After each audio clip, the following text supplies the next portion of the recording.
Assalamualaikum warahmatullahi wabarakatuh. Baik, di sini saya akan ceramah berdakwah yaitu tentang keutamaan menuntut ilmu.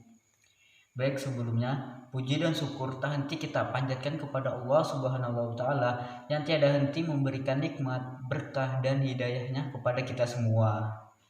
Karena nikmat dan hidayah dari Allah berupa keimanan dan keislaman lah yang membuat kita tetap kokoh berjalan di atas jalan Allah. Salawat dan salam semoga tetap tercurah kepada junjungan kita Nabi Muhammad SAW yang diutus oleh Allah Subhanahu wa taala ke muka bumi ini sebagai rahmatan lil alamin, yang telah mengumpul kesesatan dan mengibarkan panji-panji kebenaran, serta memperjuangkan Islam hingga sampai kepada kita sebagai rahmat tak terperi dari Allah Subhanahu wa taala.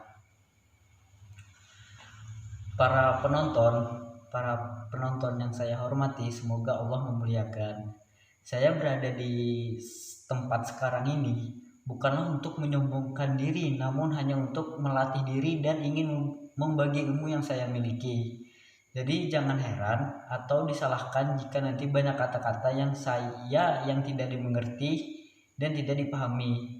Saya saat ini akan membahas tema mengenai keutamaan menuntut ilmu.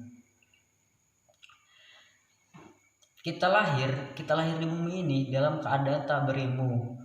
Oleh karena itu, setiap orang tua berkewajiban mendidik dan mengajarkan ilmu pengetahuan kepada anaknya. Karena manusia lahir di dunia ini dalam keadaan tak berilmu, maka Allah Subhanahu wa taala memerintahkan kepada semua manusia, terutama umat muslim, umat Islam, untuk belajar atau menuntut ilmu sebagai bekal untuk menjalani hidup. Hal ini sesuai dengan sabda Rasulullah SAW. Belajarlah karena seseorang yang tidak dilahirkan dalam keadaan pandai dan pemilik ilmu itu tidak sama dengan orang yang bodoh. Dalam pandangan Islam, ilmu adalah sesuatu yang tergolong suci. Ilmu bagaikan pelita atau cahaya di malam yang gelap. Seseorang tak akan dapat berjalan dengan baik di malam yang gelap tanpa cahaya atau pelita. Demikian pula halnya tak dapat seseorang membedakan yang benar dan salah kecuali dengan ilmu. Mengenai perintah menuntut ilmu, Allah Subhanahu wa taala memerintahkan secara tersirat dalam wahyu yang pertama diturunkan kepada Nabi Muhammad SAW, yaitu Quran surah Al-Alaq ayat 1 sampai 5, yang artinya, bacalah dengan menyebut nama Tuhanmu yang menciptakan.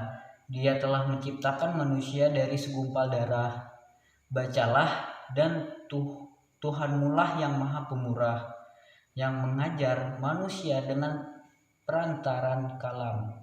Dia mengajar kepada manusia apa yang tidak diketahuinya. Wahyu pertama ini sebagai tanda pengangkatan Muhammad menjadi utusan Allah, memerintahkan Iqra, bacalah. Perintah Allah dalam ayat ini untuk membaca adalah perintah tersirat kepada manusia untuk belajar.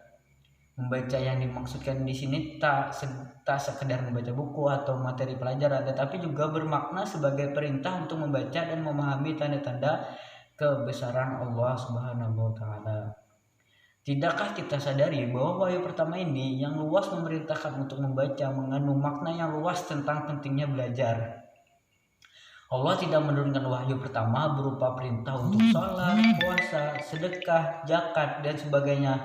Tetapi perintah Iqra, bacalah, yang dapat kita tafsirkan sebagai perintah untuk belajar. Ini menunjukkan bahwa sebelum kita beramal, kita wajib berilmu, yang insya Allah akan mengantar kepada kebahagiaan dunia akhirat. Amin. Islam tidak menghendaki umatnya sengsara di dunia dan di akhirat. Oleh sebab itu, perintah menuntut ilmu tidak dibedakan di antara laki-laki dan perempuan. Tegasnya, menuntut ilmu itu wajib bagi setiap orang Islam, meskipun di tempat yang jauh dari negerinya, sebagaimana sabda Nabi Muhammad SAW, yang yaitu tuntutlah ilmu walaupun di negeri Cina, karena sesungguhnya menuntut ilmu itu wajib bagi setiap Muslim. Sesungguhnya para malaikat meletakkan sayap-sayap mereka pada menuntut ilmu karena ridho terhadap ilmu yang dituntutnya. Hadis riwayat Ibnu Abdi Al-Bar. Dari ayat dan hadis di atas dapat disimpulkan bahwa hukum menuntut ilmu pada dasarnya adalah wajib. Ada yang hukumnya fardu ain seperti menuntut ilmu agama, terutama yang berkaitan dengan ibadah kepada Allah seperti cara berwudu, sholat dan sebagainya. Ada pula yang hukumnya fardu kifayah seperti ilmu-ilmu yang dibutuhkan untuk mendukung urusan-urusan di dunia, seperti ilmu kedokteran karena ilmu ini menjadi sesuatu yang penting untuk memelihara tubuh. Ada juga ilmu hitung karena ini menjadi sesuatu yang penting di dalam jual beli, pembagian wasiat, harta waris dan lainnya. Selain itu, hukum menuntut ilmu bisa berubah menjadi haram jika ilmu yang dipelajari dapat mendatangkan mudarat bagi diri sendiri maupun orang lain atau menyesatkan dan membahayakan, seperti ilmu hitam, ilmu sihir, ilmu santet dan sebagainya. Jangan seperti itu ya. Allah mewajibkan manusia menuntut ilmu bukan tanpa sebab. Ada banyak sekali keutamaan menuntut ilmu yang dijelaskan dalam Al-Quran dan Sunnah Rasul. Allah Subhanahu wa Ta'ala akan mengangkat derajat orang-orang beriman dan berilmu sebagaimana firman dalam Quran surah Al-Mujadilah ayat 11, yang artinya niscaya Allah akan meninggikan orang-orang yang beriman di antara kalian dan orang-orang yang diberi ilmu agama beberapa derajat. Ditinggikannya derajat dengan beberapa derajat ini menunjukkan di atas besarnya keutamaan dan ketinggian di sini mencakup ketinggian maknawiyah di dunia dengan tingginya kedudukan dan bagusnya suara, artinya dibicarakan orang dengan kebaikan, dan mencakup pula ketinggian hisiah yang dirasakan oleh tubuh dan panca indera di akhirat dengan tingginya kedudukan di jannah. Satu hal lagi yang harus diketahui bahwa orang yang berilmu memiliki pendirian yang teguh, tidak mudah terombang-ambing, serta tidak mudah tergoda oleh bujukan syaitan.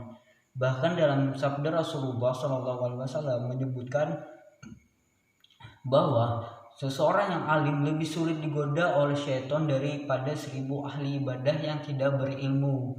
Hadis riwayat Tirmizi. Selanjutnya yang tak kalah penting untuk direnungkan adalah bahwa pada suatu saat nanti yang kita tak ketahui kapan datangnya, entah hari ini, esok, lusa, atau kapan saja, Allah berkehendak malaikat maut akan datang menjemput kita untuk menjalani kehidupan lain di alam berbeda. Ketika masa itu tiba, tak ada lagi yang dapat kita lakukan untuk menambah isi pundi-pundi pahala kita. Terputuslah kita dari kehidupan dunia kecuali 3 hal, yaitu sedekah jariyah, ilmu yang bermanfaat, serta anak soleh yang selalu mendoakan sebagaimana sabda Rasulullah SAW, yaitu apabila seseorang keturunan Adam meninggal dunia maka terputuslah amalnya kecuali dari 3 hal, sedekah jariyah atau ilmu yang bermanfaat atau seorang anak soleh yang mendoakannya. Hadis riwayat Muslim. Hadis ini menunjukkan pentingnya ilmu pengetahuan sebagaimana investasi masa depan. Dengan sedekah jariyah, ilmu yang bermanfaat, serta anak saleh yang selalu mendoakan, kita tetap mendapat tambahan pahala meski kita tidak lagi menjalani kehidupan di alam fana ini atau dunia ini. Hadis ini juga menyiratkan perintah untuk memanfaatkan ilmu yang kita miliki. Tak hanya sekedar mengetahui suatu ilmu, tetapi perlu pengamalan dalam kehidupan. Kata orang bijak, ilmu tanpa pengamalan ibarat pohon tanpa buah. Ada pula yang menyebutkan ilmu tanpa amal pincang dan amal tanpa ilmu buta. Oleh karena itu harus ada kesesuaian antara ilmu dan amal. Selain mengamalkan ilmu yang kita miliki, kita juga diperintahkan sebagai berbagai ilmu atau mengajarkan ilmu yang kita miliki kepada orang lain. Berbagi ilmu dengan orang lain tak sama dengan berbagi harta. Jika kita memberikan harta kita kepada orang lain, maka secara otomatis kita akan kehilangan harta itu, dan dengan kata lain kita tak lagi memilikinya. Berbeda halnya dengan memberikan ilmu. Jika kita mengajarkan ilmu pengetahuan kepada orang lain, kita tidak akan kehilangan ilmu pengetahuan yang kita miliki, tetapi malah semakin menambah penguasaan kita terhadap ilmu tersebut.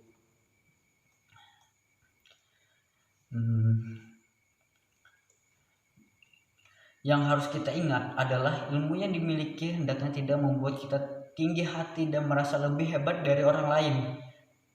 Niat menuntut ilmu hendaknya didasari keikhlasan, karena Allah Subhanahu wa taala, orang yang menuntut ilmu dengan niat untuk membanggakan di hadapan manusia diancam akan dimasukkan ke dalam neraka. Sabda Rasul yang artinya, janganlah kalian menuntut ilmu untuk membanggakan terhadap para ulama dan untuk diperdebatkan di kalangan orang-orang bodoh dan buruk perangainya. Jangan pula menuntut ilmu untuk menampilkan dalam majelis pertemuan atau rapat dan untuk menarik perhatian orang-orang kepadamu. Barang siapa seperti itu maka bagian neraka. Hadis riwayat Tirmizi dan Ibnu Majah. Ilmu pengetahuan berkembang sering dengan perkembangan zaman. Jika kita berhenti belajar sementara ilmu pengetahuan semakin berkembang, maka kita akan tertinggal. Oleh karena itu, proses belajar manusia tak hanya berhenti ketika kita menyelesaikan studi bangku pendidikan.